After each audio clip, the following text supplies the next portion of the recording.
right now there's this like bail reform thing, so like nobody gets bail. Oh God, And it's you wonder so why. fucking. This is San Francisco stores. We walked into a store and easily spotted and recorded shoplifters in action. Now some retailers are going to new lengths to protect their products. KTU's Christian Captain joins us now from a Walgreens in the city's Richmond district. Now they're there with a camera crew, and that guy's just shoving shit. Like, one, is that set up? I mean, or is that guy like really fucking high and just doesn't give a fuck? Because I know a lot of stores. That's why our friend, I'm not going to say her name, and her kids steal because they know you can't get in trouble walking out on a lot of stores. That has taken the drastic using a chain to lock up the food there. Christian. Yeah, pretty incredible, Julie. The workers and customers here at this Walgreens say that they are frustrated at the amount of rampant theft that goes. The step now the shop, as you said, has taken the somewhat unprecedented step of simply chaining off an area there. That is their latest attempt to try to thwart the thieves. Customers at this Walgreens at 16th Avenue and Geary Boulevard say this is a distressingly common sight. Like, why is he stealing so many pens? Helping themselves to whatever they want, then walking Yeah. out. I have seen people actively grabbing stuff off the shelves and walking out the door. Now, this Walgreens has taken a drastic step, chaining up the refrigerated and frozen foods. It's a third world country. Items inside, ringing Cuba, assistance. Venezuela. Say they're frustrated. I know. I've been saying it for years. It's gonna happen. You have to wait. You have to ask for a clerk to come and unlock anything that you want to buy, anything, including a soda. In the span of less than 2 hours, we saw 4 confirmed shoplifting incidents. Thieves making off with drinks, food, and stationery supplies. In a statement, Walgreens said retail crime is one of the top challenges facing their industry, that the company is focused on safety. The company said it continues to take preventive. Now, let me just say something. When I said I got arrested like 15 times, a lot of them were for things like that. Like, and I'm not proud of this. And also, I made a video. So anybody who steals and they go on probation in my county, they have to watch my video. Like, I make the video. If you get in trouble for stealing, I created a video about, like, you know, why you shouldn't freaking do it.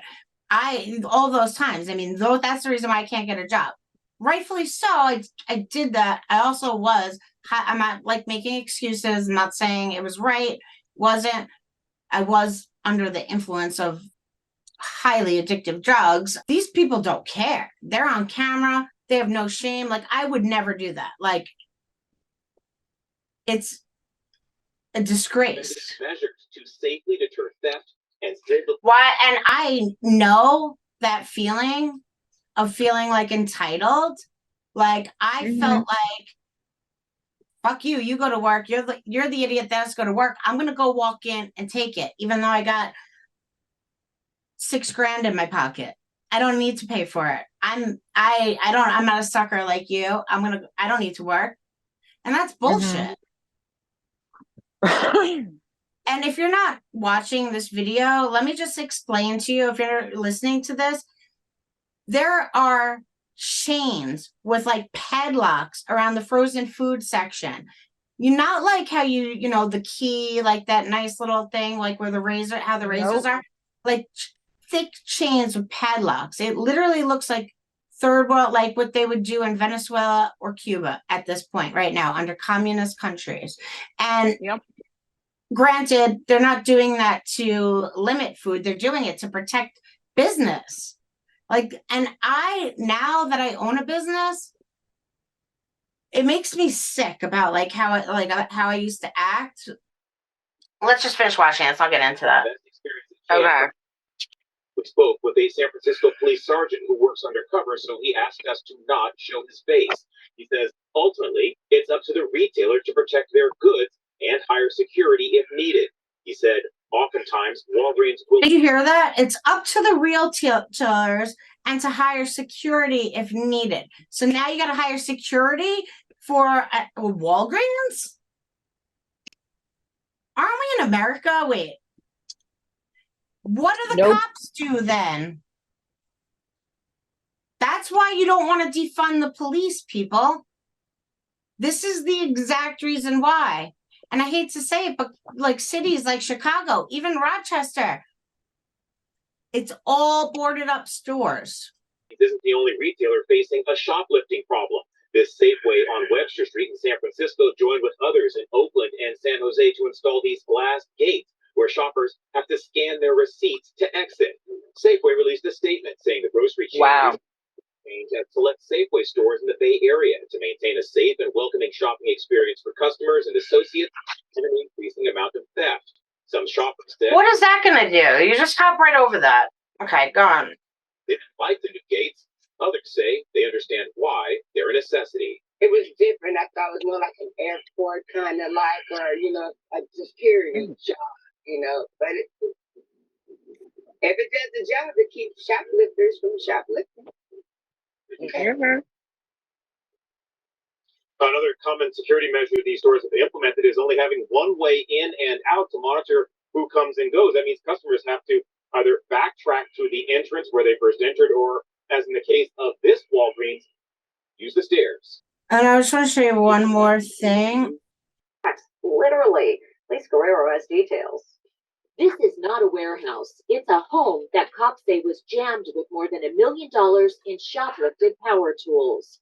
And this video shows a line of cops emptying out a storage unit filled with. Oh wait, I don't know if things this is they were it. stolen But... from Home Depot. So these aren't your typical shoplifters, are they? No, this is not petty shoplifting. This is organized retail crime. Retail giants like Home Depot are fed up with the shoplifting spree sweeping the nation. They're fighting back as never before. Home Depot's Christina Cornell gave me an exclusive look at the company's latest crime-fighting technology. Look at this. So what's to stop me from picking this cart, loading it up, and running out the door with it? By the way, that's how I used to steal from Home Depot. I'd fill up the cart and walk out. Really? Common tactic that we see that a lot of thieves use, but what we're really excited about is we're rolling out Not proud of it or bragging. technology that if you were to try and roll this out of the store, the wheels on this cart would lock. The wheels on the cart will lock. Yeah. The wheels now lock if it's not paid for. Oh shit! And how does it know if it's paid for or not? Expensive items are getting locked, and there are more surveillance cameras in the aisles. Smile. You're being recorded. And if a shoplifter runs out with a stolen power tool, good luck. And a lot of our stores we're piloting right now state-of-the-art technology that uses Bluetooth, so that if you don't pay for this, if you don't scan it and go through the register, it won't even turn on. You're kidding me.